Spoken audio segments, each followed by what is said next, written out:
अस्सलामुअलैकुम वरहमतुल्लाहि वबरकातुहू। नाज़रीन मोहतरम, मैं हाफिज़ मान रिज़वी आपकी खिदमत में एक नई वीडियो के साथ हाजिर हूँ। आज एक अहम तरीन अपडेट आपके साथ जो है वो शेयर करनी है, लेकिन उससे पहले एक अपडेट मैं आपको जो है वो बताता चला जाऊँ। ये कराची की अपडेट आपको मैं बताना चाह रहा हूँ। सरकारी तौर पर सदर लीगर चौक का नाम तब्दील कर दिया गया है। कराची के अंदर सरकारी तौर पर सदर लीगर चौक का नाम तब्दील करके क्या ही जनाब नाम रखा है, खत्म नबूवत चौक जनाब जो है वो नाम रख दिया गया।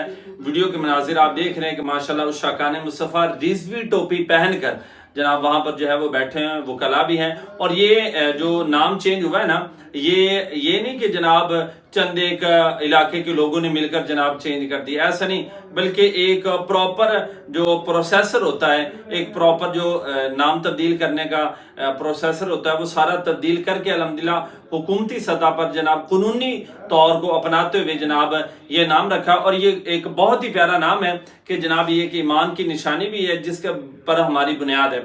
और दूसरा नाज़रीन मोहतरम, मुफ्ती मुनीबुर रहमान साहब मुफ्ती जनाब वजीर अहमद रिजवी साहब, उनकी तरफ से ये एक जो है वो पैगाम भी है कि हमारे कायदीन और कारकुनान के खिलाफ दर्ज मुकदमात ये जनाब मफरूजों पर कायम है।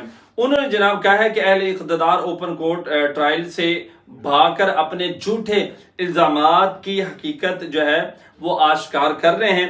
हुकूमत ने अदालत को तो जेल की 4 दीवारों के अंदर महदूद करके जनाब जो है वो रख दिया, मगर अपने जुल्म का मुकदमा आवाम के सामने जो है वो हार गए। और ये बात बिल्कुल है भी ऐसे। बाकी नाज़रीन मोहतरम, इंशाल्लाह हमारी जो इस हवाले से जो ही कोई लेटेस्ट डेट आएगी तो वो भी आपको मिलती रहेगी।